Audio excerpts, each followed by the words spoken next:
Hey guys, how are you? Welcome to my channel and thank you so much for being here. So today we are going to touch on breastfeeding with implants or breastfeeding after breast augmentation. I have personally breastfed both of my children, one without implants and one now with implants. So I can say that I have experience in both. Please remember that this is based off my personal experience. I am not a lactation specialist, nor am I a doctor, so please do your research and ask your doctor if you have any questions. I breastfed my first daughter without implants for about a year, and now with implants, I am exclusively breastfeeding my second daughter, and we have successfully made it to 7 months, and it is going absolutely perfect. So really quickly, I have submuscular implants, which are behind my muscle. They do not have any direct contact with my breast tissue or my mammary glands, which is where the milk is produced. So I didn't think I would have any issue breastfeeding, and like I thought, I don't have any issue breastfeeding. According to the CDC and according to the American Association of Pediatrics, there's absolutely no risk in breastfeeding a baby with silicone implants or saline implants. It's safe for them and it isn't going to cause them any harm.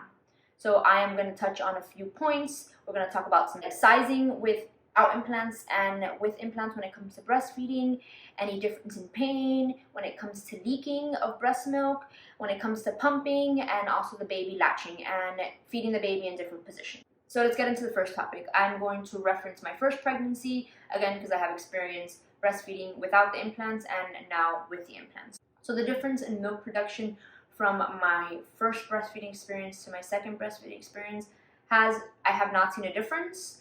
I did produce a lot of milk with my first breastfeeding experience, and I am still producing a lot of milk with my second breastfeeding experience.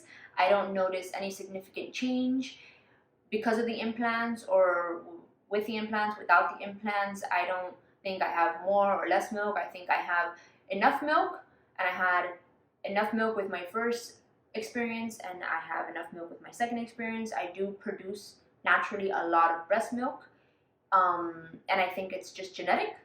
So milk production wise, there has been absolutely no difference. It has not affected my production of milk whatsoever. So now let's go ahead and move on to size. Of course, my breasts are a lot larger in my second experience than my first experience. I did notice that in my second pregnancy, my breasts throughout my pregnancy were huge. They were so big that the weight of my breasts bothered me.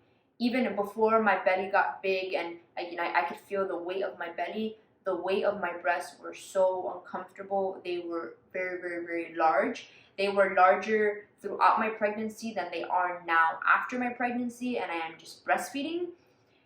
They were so big that I had to wear sports bras with a very, very thick straps to help with the weight of my breasts. If not, it would just kill my back.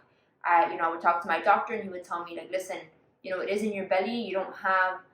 Your belly isn't big enough to cause you that much discomfort. It has to be the size of your breasts.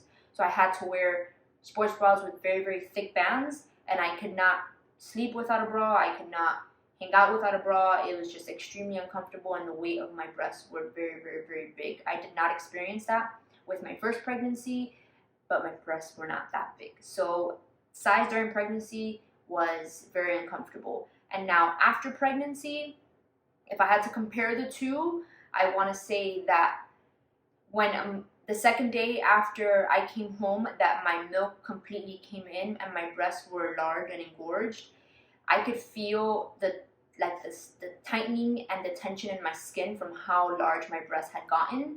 My breasts did get engorged with my first breastfeeding experience, but I never felt pain in my, I don't want to say pain in my skin, but tension in my skin, or like that tightening in my skin with my first experience. I did indeed feel that with my second experience. I had to manually express with my hand some of the milk for like the second or the third day because I could just feel my skin I felt like my skin was gonna pop from how big my breasts were, and that has to be my first experience. I just had my breast tissue and my mammary glands, which were full of milk, and now I had the implant, my breast tissue, and my mammary glands. So it was just a lot on my skin. So I did have to manually express a lot of the milk multiple times a day just to help with tightening of the skin because my breasts were so big. Now that we are done with that engorgement, my breasts are still larger than they were before I got pregnant, but they are smaller than they were during my pregnancy, which I am so thankful for. I do wear pregnancy, or I wear like lactation bras 7 months in, and they're fine, and they don't bother me. The weight doesn't bother me anymore. But I do know that when I put on the clothes that I had before I got pregnant, they still look larger and they still feel larger than they were. So slowly, every single month, the baby is eating less because now she's eating more food. So now they're producing less milk, because your breasts produce milk according to how often your baby latches. So I do feel that they're getting smaller, but they are still very large, which is fine. They don't cause me any more pain in my back. I can handle the weight and it's perfectly fine, but they are still bigger. So now let's move on to pain. Pain during my pregnancy, didn't feel any. They were just big, so it did cause me back pain. And now pain after, with the actual breastfeeding, I don't feel any pain on my breast right now. I did feel pain when they were engorged because they were just very, very big. And then in my surgery, I didn't have any manipulation done to my areola or to my nipple, so I don't have any extra sensitivity. I don't feel anything different nipple-wise, or when the baby sucks before the implants versus after the implants. But again, I don't have any change, like any sensory change due to my nipple because of any surgery. So I don't feel absolutely no difference. The scar that I have is in the fold of my breast, so nothing was done to my nipple whatsoever. So I don't feel anything different. So now let's go ahead and move on to leaking. I do leak more this time around than I did last time around.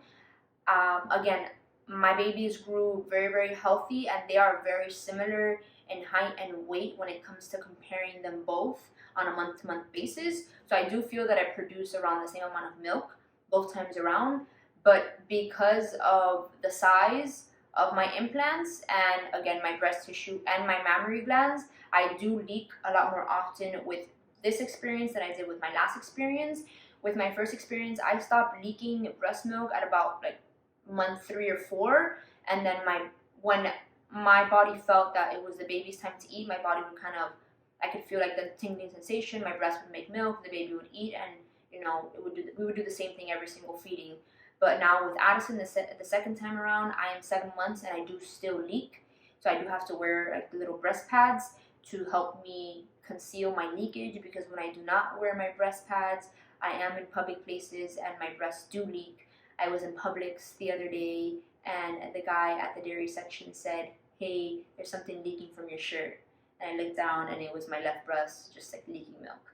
So it is very uncomfortable, but what can we do about it? It's something natural. I'm not doing it on purpose. It just happens. There's nothing we can do about it. But I do leak this time around a lot more than last time around. So pumping. I have used the Haka. I didn't have that. We didn't have that with my first pregnancy, so I never used that with my first pregnancy. But I have used the Haka. I have used a manual breast pump. I have manually expressed my breast with my hands, and I have used an electric pump, and I have seen absolutely no difference when it comes to how these different things operate. Everything is working perfectly fine. There's absolutely no difference from my first experience to my second experience. I can use all of those things comfortably. I don't usually do it just because I do exclusively breastfeed my daughter from my breast. I don't usually use any of the pumps, but I have, and everything has worked without an issue. And now the baby eating and latching and just drinking milk in general. So both of my babies, thankfully, have been great at latching to my breast. I haven't had any issues with when it comes to my implant of the baby latching on to my areola, latching on to my nipple. My nipple and my areola are pretty much similar in size, and she has not had an issue with that. She has been, since the moment she was born, she latched on and she did perfectly well. The only difference that I did notice was with my first experience, I would use, the more popular like cradle position to feed the baby. But with Addison, which was my second born, Second day in the hospital, I was like cradling her, and the nurse was just watching me, and she said, "Hey, listen, your breasts are a bit larger, so if you try a different position, it's going to be a lot more comfortable for the baby to latch on." So she told me to use the football hold, and it did work a lot better. She latched on so much better, and she was so much more comfortable eating. When I would put her in the cradle position, she would kind of latch and unlatch and then latch and just kind of readjust a lot. Once I put her in that football position, she latched on and did not let go until she was full and she was satiated and it was time to stop. I did that her entire newborn stage until she was like 6 weeks, and then after like that 2-month period, I could feed her in all the positions. I did, however, feed her in the side lying position, like when I'm laying down and she's laying down, and she didn't have an issue when it came to feeding like that. One benefit that I did find after my implants is that I could feed her, since my breasts are much larger, I could be in the sideline position and feed her from both breasts, because my right breast, if I'm lying on my right side and she's lying on her left side, I could feed her my right breast, and then when she's done or she wants more milk, I could just kind of pop out my left breast and just tilt my body and it reaches her mouth. So I don't have to completely turn her body and turn my body to be able to feed her on both breasts, which is, I want to say, a plus now that I have larger breasts. But that is the only difference that I found out, that I noticed when it came to her latching, when it came to her drinking milk, and when it came to the positioning of feeding her. So, like I said, I had experience feeding my first daughter for a year and my second daughter now for 7 months. I didn't see any significant difference in breastfeeding with an implant versus breastfeeding without an implant. Again, no damage, no risk to the baby. Everything has been perfect. I plan to breastfeed Addison for 12 months, which is what I did with my first daughter. I love the experience. The bonding experience is amazing. People say that, you should get your breasts done after you're done with the babies. I was pretty young when I got my breasts done to begin with. I think I was like 22 years old. And my firstborn just left them like so saggy. And I was only 21 years old. And I didn't feel comfortable with how saggy my breasts were, and I was so young. So I did decide to get them done. I could have gotten a lift because the doctor did recommend a lift, but I didn't know if I was going to have any more kids, so I decided to not do the lift, just get the bigger implant, live my 20s with larger breasts, and just feel a little bit more confident, which I did, and I love them. I do not regret the size whatsoever. Now, after the implant, I don't know what my breasts are going to look like after. For right now, they do not look any saggier. Yeah, they are bigger, but they do not look any saggier. I do wear a bra 24 hours a day to sleep, to walk around. I do not walk around the house without a bra. I don't like the feeling of it, so I am always wearing a bra, and I don't see any significant sag. I don't know what my breasts will look like after I am completely done breastfeeding and all of the milk is gone. So I would definitely keep you guys updated on how my breasts look after. And if I do get my breasts done again, which I have thought about many years ago, I do want to get them smaller. I do want to get a breast lift, and I want to get like a smaller implant. I do have a pretty petite body, so I would like to have a smaller implant, but that is in the future. It's not going to happen anytime soon. For right now, I'm just going to focus on continuing to breastfeed Addison, continue that beautiful bonding experience that breastfeeding gives you, providing nutrients to her and just giving her whatever it is that she needs that my body can produce. And that's about it. So thank you so much for being here. Please subscribe to the channel. I am going to continue to post more videos on motherhood, a couple different videos on lifestyle. Just give me in the comment section down below if there's any other motherhood videos that you guys would like to see. I would be happy to post them for you guys. Thank you so much for watching, and I will see you in my next video.